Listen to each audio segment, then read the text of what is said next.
And to talk more about this case that's generated so much attention, I'm joined by Paul Shechtman from New York. He is Peter Liang's lawyer.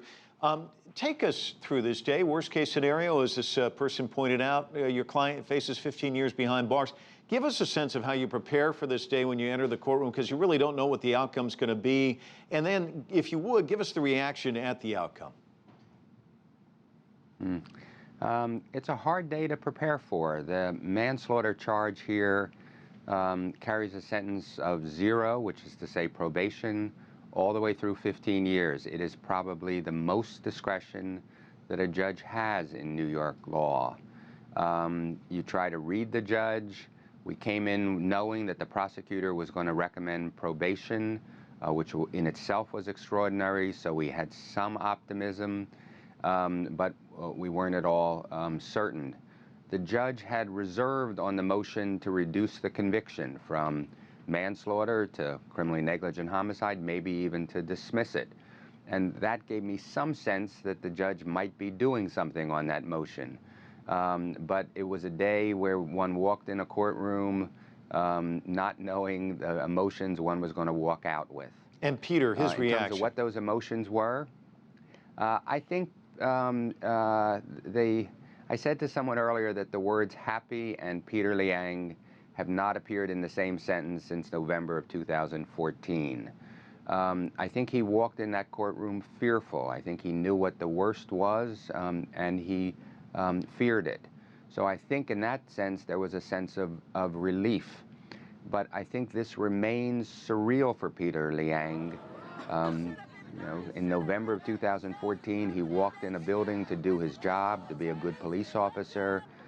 Today, he walked into a courtroom to be sentenced and potentially sentenced to jail. So there was no joy, there was relief, but Peter Liang cried when the courtroom emptied. And I think he cried just about the sense that he was there where he never expected to be. You know, Paul, I've got to ask you, Gurley's family wanted prison time. Gurley's aunt saying outside the courtroom that Akai's life doesn't matter. There's no justice. Black lives don't matter. Talk to me about how New York goes about healing these racial divisions in that city right now. I don't have a great answer for that. What I will say is this. One of the problems that we all have as a city and as a country is we seem to see almost everything in racial terms. And so Peter Liang became a symbol for the African-American community of bad cops, of cops who violate people's rights, of cops who kill intentionally innocent people, often innocent black men. And one understands that anger. We've all seen the pictures over the past few years. But Peter Liang is anything but that kind of cop, and he's not a symbol. On the other hand, he's been a symbol for other people, a symbol in the Chinese American community. And I think the last thing he wanted to be in his life was a symbol. I think he simply wanted to be a good cop.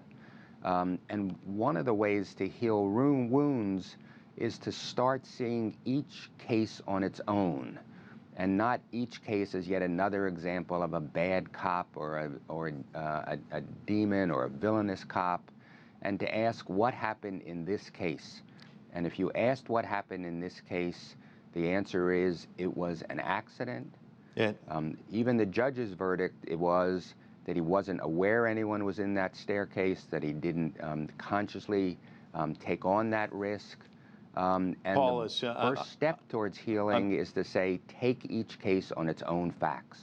Paul, we're going to have to leave, but as one person put it, it was one tragedy, 2 victims, and I think you'd agree with that. Thanks so much for joining us from New York. I agree completely with that. Thanks so much.